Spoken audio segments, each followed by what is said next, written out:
סיפורנו מתחיל במזללה הפופולרית התת-ימית בביקיני בוטום, הסרטן הפריך. להתרחק, כולם להתרחק! אתם לא מבינים מה ראיתי. זה פשוט תדהמה גדולה. אני ראיתי את אמא של אביב ככה במיטה, יושבת לה ומעוננת.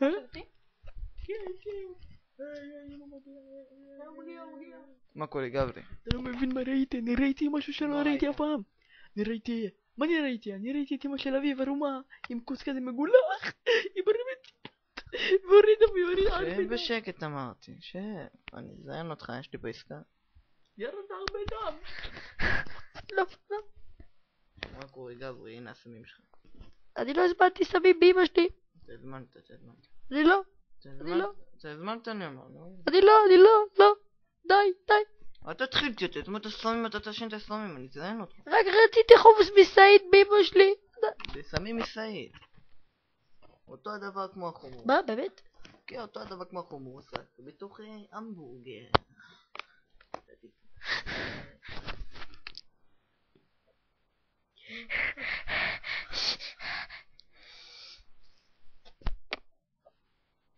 המשימה הושלמה חבר'ה.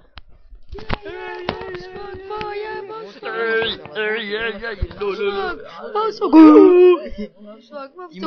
סוגר עוד יום בפחד